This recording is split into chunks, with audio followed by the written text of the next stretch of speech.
Bwakeye TV News. Ndagushimira wamaze gukora subscribe, ariko nawe utarayikora ngira nti nyamuneka kora subscribe kuri channel yacu Bwakeye TV News, like, share ndetse na comment.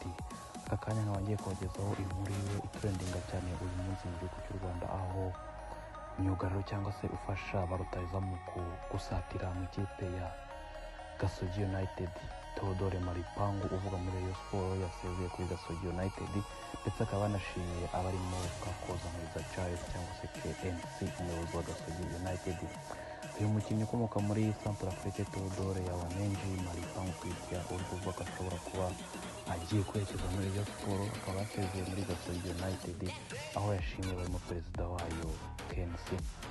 Igitondoro cyo kuri wa gatatu tariki 27 Ugushyingo umwaka wa 2024 nibwo uyu mukinnyi abinyujije ku rwego rwa WhatsApp ahuriyemo n'abandi bakinnyi b'ikipe ya Gasogi United yanditse ubutumwa busezera ku muryango w'iyi kipe, aho yashimiye abakinnyi, abayobozi ndetse n'abatoza hakubiyemo na perezida wayo KNC.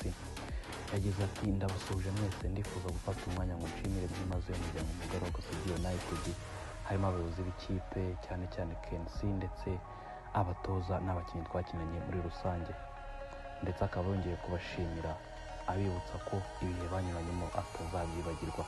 Uyu mukinnyi rero w'umunya Centrafrica Theodore Maripangu avuga ko agiye kwerekeza mu ikipe ya Rayon Sport, aho mu makuru mfite kandi yizewe yamaze no gusinya kontara y'imyaka 7 ikipe ya Rayon Sport. Uyu mukinnyi rero avuga ko mu gihe kitari gito cyane Rayon Sport izamutangaza umukinnyi wayo, aho yasezeye mu ikipe ya Gasogi United. Reka tubyite umunsi rero turindire igihe ikipe ya Rayon Sport izabitangaza umukinnyi wayo.